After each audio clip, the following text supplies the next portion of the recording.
Sometimes you come up with video ideas and you realize that the idea is good, but it's too long for a short. But also, it's too short for a long. Or something like that. Star Fox is a series we discuss a lot on this channel because I think it's cool. That's really it. I'm a creature motivated by hyperfixation. Pondering the space furries is something of a fun little hobby of mine, and sometimes I come up with little theories that I want to share. Theories are cool, please talk theories with me, I am begging you. Today's theories are not entirely homegrown Amalia theories. Some are, but some are my interpretation of theories I've seen floating around on the internet for 10 to 15 years now. I've decided to compile them into this video because I don't have a better way to present the information to you. And I think these mini theories are neat. They are, also, all about bad guys. A small caveat is that these theories are only really concerning what we would typically call Timeline 2, which is the timeline that goes Star Fox 64, Adventures, Assault, and Command. Also, as of the recording of this video, the new Switch 2 Star Fox game has yet to be released, so any information added from that entry will not be included here. Let's rock and roll. Theory number 1. How does the Aparoid Queen know James McCloud? James McCloud is Fox's father, and he is presumed dead as of the events of Star Fox 64. While a lot of people have theorized over the years that James is actually alive, there's been no confirmation either way from Nintendo. However, in Star Fox Assault, a game that takes place many years after Star Fox 64, the Aparoid Queen uses James McCloud's voice to try to convince Fox to surrender to the Aparoid invasion. Dad? That's enough. There's no need for you to be hurt anymore. But how could that be if James has been long dead? The Aparoid invasion is a relatively new event. Regardless of what you believe regarding the fate of James McCloud, there are at least two explanations as to why the Aparoid Queen would have data on him. The most popular of these theories is that the Aparoid Queen, after partially assimilating General Pepper, Pigma, and even Peppy, obtained data on James, including how his voice sounded. While the Aparoid Queen doesn't seem to have a soul as commented upon by Fox, she tried to bypass evolution by stealing souls, but you have to be born with one. It does seem as though she has access to the memories of those that are undergoing Aparoidization.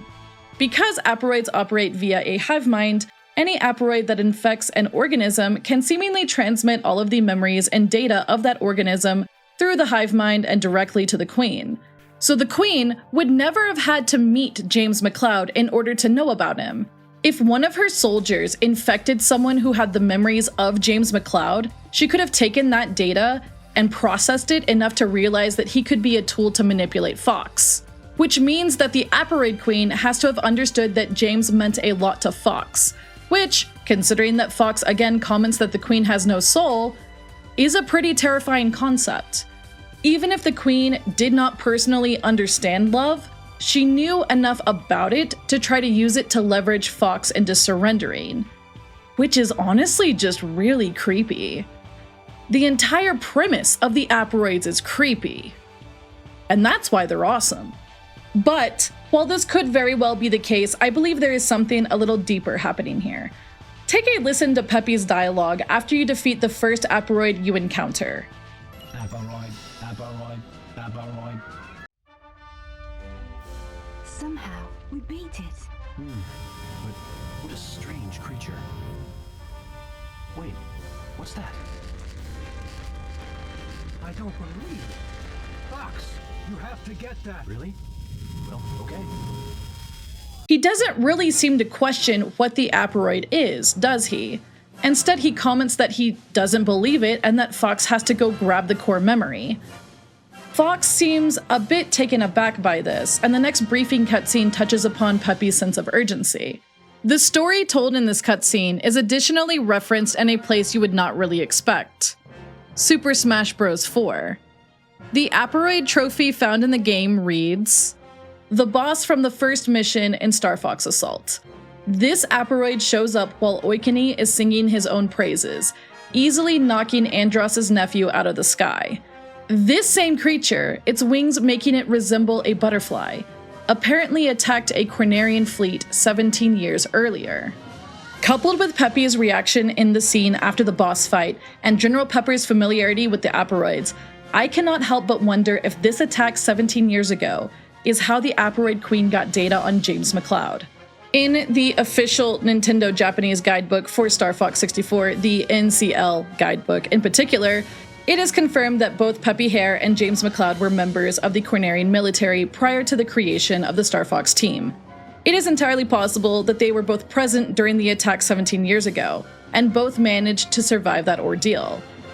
It would certainly explain why Peppy was so eager for Fox to grab the core memory. I mean, sure, it's a spinning, important-looking video game object, but I don't know if one's natural instinct would be, you have to go get that, unless someone already knew that it was important. It could also explain why Rob64 knew about the Aparoids. Maybe he had data on them given to him by James McCloud. Speaking of the core memory being important, I find Pigma's dialogue at the end of the Katina level to be extremely interesting. I'm here. I'll just help myself to this. No, that's... Is it that important?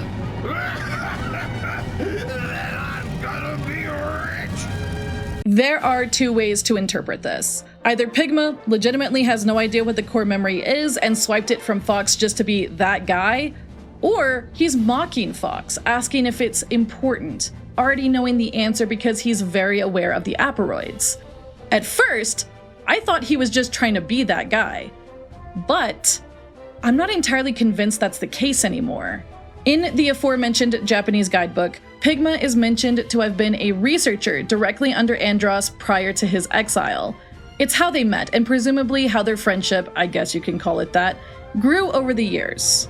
It's unclear if this means Pigma would have had the clearance to know things like, I don't know, an entire military fleet getting wiped out by a single Aparoid, but it's possible he and Andross both knew about it considering they both worked for the Cornerian Defense Force.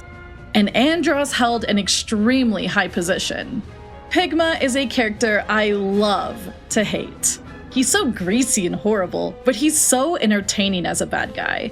He's also just a lot smarter than people give him credit for. Weak-willed, sure, but smart. And that is something vagued about time and time again in Star Fox media. Even in the upcoming Star Fox for the Switch 2, he is considered to be the engineer of the team. It would not be out of character if Pigma noticed the Aparoids coming back to the Lylat system and realized he had an opportunity to turn an insane profit. What's the most valuable thing people have? Well, their entire lives and existence, I'd say. You can't spend money if you're dead or assimilated into a hive mind, and Pigma's smart enough to know that. He could have easily laid out the trap at the Katina outpost and swiped the core memory, understanding he could utilize it to create weapons as he does on Ficina, just like his old boss would have wanted, I would imagine. But who would he have sold it to? I think if the Aparoids had not gotten to him, we would have seen him try to sell it back to Corneria, or possibly even some enemy of Corneria. Andrew and his rebellion were squashed by then, but surely there are other forces looking to change the status quo, so to speak. Regardless, I think Pigma's actions in Star Fox Assault are very calculated, and his mocking line on Katina is not necessarily indicative that he doesn't know what sort of forces he's dealing with. I just think he didn't believe he'd fold to the Aparoids and their influence, which ultimately led to his undoing. Sort of. But, right, back on track with the theory. I think it's possible that James and Peppy both encountered the Aparoids prior to the establishment of the Star Fox team. While this is not confirmed, it does make Peppy's dialogue in particular make more sense, and it gives him additional motivation to make his sacrifice at the end of the game. And really, if you think about it, it's possible that both theories are true. James could have easily been a witness to the massacre 17 years ago, and also the Queen could have taken the data about him from Pigma's memories as well. We don't exactly have a firm timeline of when certain things happened in the Star Fox universe, so it's a bit hard to say when the Star Fox team was actually formed. Was it after this attack, maybe? I don't know the answer to that, or if these theories are remotely what the devs had in mind for their story. But, that being said, I still think that both of these theories are really neat, and I like them. Theory number 2. How did Pigma survive the events of Star Fox Assault? Fortunately or unfortunately, we are not quite done with Pigma in this video. Star Fox Command is a contentious entry into the franchise, with some people describing it as bad early 2000s fanfiction. I'm not really here to talk about that today, but one thing I do want to talk about is the decision it made to bring Pigma back from the grave and turn him into a Minecraft cube. A lot of people have dismissed this as just bad writing or as a creative decision made by Q Games to undo an event from Star Fox Assault. I have talked about this before in other videos, so I will keep my rant short this time. Or try to. While we can dismiss incongruencies as just studio differences or bad writing, sometimes by doing that, we do a bit of a disservice to ourselves. I believe anyone can be creative. When we don't even try to make inconsistencies make any amount of sense in any sort of media, then not only are we failing to rise to a challenge to be creative, but also we're just being kind of boring. There are things in life that don't make sense from a glance, but through contemplation and analysis, the reasoning becomes apparent eventually. Or it never does, and it's just a lingering mystery that someone makes a YouTube video about. Pigma surviving Star Fox Assault makes no sense on two levels. He should be dead twice over. The first time is when Fox killed him in level 5 of the game. The second time is when Fox killed the Aparoid Queen. By launching the self-destruct program into the Aparoid Queen, that should have halted the entire Aparoid invasion in its tracks. The program would have overwritten all commands in the hive mind to continue spreading Aparoid influence across the Lylat System, and caused each Aparoid to perish instantly along with the Queen. That should have included Pigma too, if he was fully assimilated like we were led to believe earlier in the game. But somehow, Pigma returned, and according to him, he did so because he is strong. Although, notably, he does seem to be out of breath the entire time he speaks. Now, he is strong so he survived is a very vague way to describe how he did, in fact, live through both Fox blasting him in the face and also the self-destruct program. But what if that's not entirely incorrect? Let's work this through. Aparoids operate in a hive mind, as we talked about earlier, but they have a weird nature that seems to be a bit of a hybrid of organic material and machine. They are able to infect not just organisms, as seen in Corneria City, but they are also able to infect machines, as we see with the Fachina boss fight. This process of aparoidization is seemingly sped up if the subject has a weak will according to the game's dialogue. But later on, we see General Pepper infected and fused to his ship, cementing the idea that, at the end of the day, anyone is vulnerable to being assimilated. And while not seen again after this boss fight, we do hear that General Pepper does survive the partial assimilation. In Star Fox Command, he is absent due to being ill. And while it's unconfirmed, I would wager a guess that him being ill is either a cover-up story for the media, or that's just a nicer way of saying he's still recovering from the entire Aparoid ordeal. With that in mind, it's entirely possible that maybe Pigma also survived because he had not been fully assimilated yet. Fox comments at the start of Pigma's fight that it seems like the swine is gone, leaving only the Aparoid behind. Fox could have just been wrong that Pigma was fully dead. Sure, you wouldn't think that from Pigma's boss fight, but it's possible he was just not in control and not able to speak at that point. With that in mind, when Fox destroyed the Aparoid outer shell, it's possible he only killed the Aparoid controlling Pigma, which upon death would have severed whatever remained of Pigma from the hive mind. But by then, the damage would have already been done, and let's be real, no one was gonna be calling an ambulance to save Pigma, even if they thought he was alive. It's extremely dark, but it's entirely possible Pigma was body horrored into the cube at that point or shortly after, as he might have been so disfigured and mutilated that he could not have survived otherwise.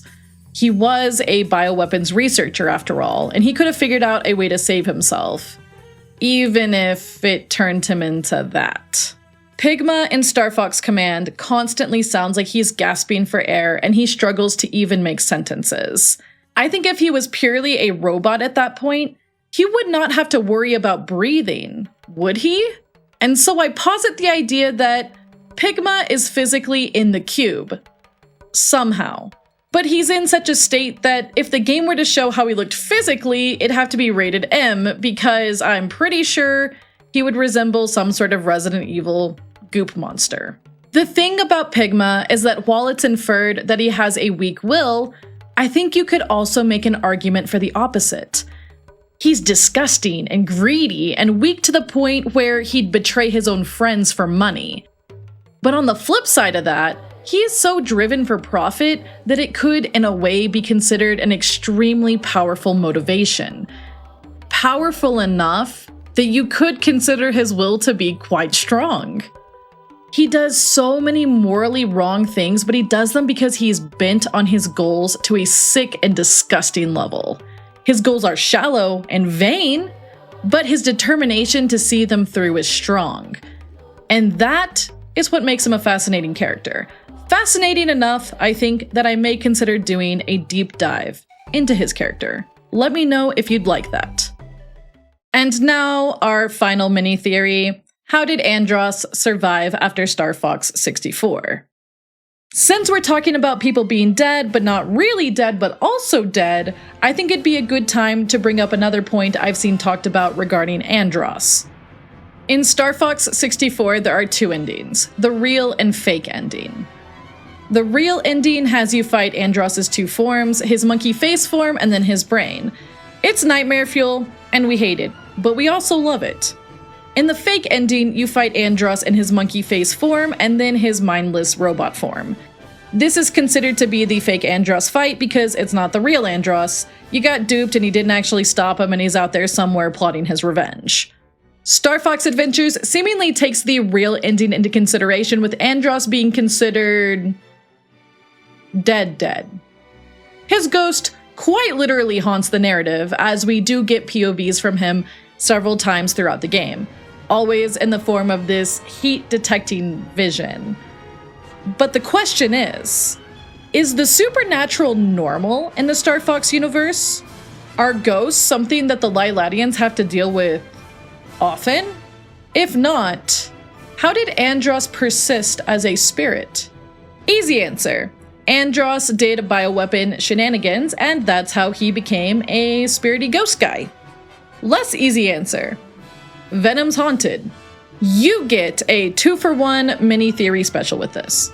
The easy answer is perhaps the easiest to explain. Andross was a genius, and while no one can fathom his decision to turn himself into a floating head and hands, it's likely because, as he puts it, Only I have the brains to rule the Lylat System. That being said, Andross was likely smart enough to know that all plans can go horribly wrong. And any evil genius, if they're worth their salt, has a little something we call a backup plan. Andross could have, in his plans to transform himself into a bioweapon, installed a way to preserve his consciousness and soul upon death. It sounds insane, but he's already a giant floating monkey head and hands, so we've kind of already left the realm of realism. Given that he seems to know the existence of the Krazoa spirits in Star Fox Adventures, it's entirely likely he understood that there were supernatural forces he could tap into if need be. While magic may seem out of place in a series like Star Fox, I think it's important to remember something about the games. They constantly pay respect to tropes and iconic movies, and sci-fi has often incorporated magic or magic-adjacent themes into their settings. We really need look no further than Star Wars or Warhammer 40k for that, even if the latter does present it in a way that is very science-y. And, well, Star Fox for the Super Nintendo incorporated Andross having telekinesis powers. And while that could also be something that was the result of an experiment, I would still say that is a type of magic. While Andross is definitely based off of the trope of a mad scientist, I would say his character has been tied to the concept of magic from the start. So, with all of that being said, the easy answer is that Andross going ghost was a failsafe in case he died in the Lylat Wars. But like I said, the less easy answer is that Venom is haunted. It's possible that because Venom has seemingly become a place relegated to exile and slow execution from the poisonous atmosphere, that the planet itself has become, in a way, cursed. The bad energy here could have seeped into the planet, causing people to be unable to move on to whatever afterlife exists in the Lylat system. While I have not seen any reference to this in the Japanese guidebooks, the English Nintendo Power one does mention that the planet Venom used to be home to a civilization known as the Cornerists. This ancient tribe allegedly left Venom in search of a new home, although there's no details as to why they would even do that. It could be because of the planet's toxic atmosphere, or maybe there's just something sinister about the planet itself. Again, this is not something I have found to be in the original Japanese localization. I am still looking into it, of course, but I have yet to see anything disproving it in that localization either. Take it with a grain of salt, but it does suggest something could be fundamentally wrong with Venom and contribute to the planet's dark reputation. Alternatively, it is entirely possible that the Lylat system adheres to Earthian theories regarding things like the supernatural. I'm not going to sit here and tell you that ghosts are real or not real. That's entirely up to you to believe or not believe. However, pulling from myths and lore from our present-day Earth, sometimes ghosts can linger when they have unfinished business, or if somebody died in a very violent way. This is something that is prevalent in myths all across the globe, and there have been countless stories made with this idea in mind. James McCloud, who also seems to be a ghost on Venom, could have lingered because he wanted to see Andross fall. He wanted to see somebody avenge him and save the Lylat system, fulfilling what he failed to do. Andross, on the other hand, could have lingered because of his own unfinished business. He wanted to rule the Lylat system, and he wanted revenge on General Pepper. That deep-rooted hatred could have kept him shackled to the living world, unable to move on. And from there, he could have learned about the Krazoa spirits and then devised his plan that he would try to enact in the next game. Now, I would be remiss to leave this next part out because while it's not about how Andross became a ghost, it's adjacent enough that I think it merits mentioning. I did not come up with this theory. I did read it on a Discord server that has since closed down several years ago. And for the life of me, I cannot think of the name of the person who was telling us all about it. I've since lost contact with whoever it was, but just know that I didn't make this theory. I simply have it stored in my brain because I think it's interesting. The theory states that this Andross in Star Fox Adventures is not the same Andross as Star Fox 64. It's this Andross clone from Farewell Beloved Falco. And to the person's credit, Andross in Adventures does act similar to this clone. Instead of being fixated on ruling the Lylat system, he is fixated on destroying the Lylat system, which is definitely not the same thing as ruling it. You could say the How of Being Reborn is all the same as the theories I said earlier, but replace the original Andross with this clone. It doesn't entirely land for me personally, but I really like this theory all the same, so I thought I would share it. If anyone remembers who came up with it, let me know in the comments below. Thank you for watching today's video. Initially, I set out to write about the supposed death of James McCloud, and as you can see, we did not talk about that at all. I got a little distracted. There's always next time, though. Always next time. I love theories, big and small, and if you have a Star Fox theory that you would like to share, please feel free to do so in the comments below.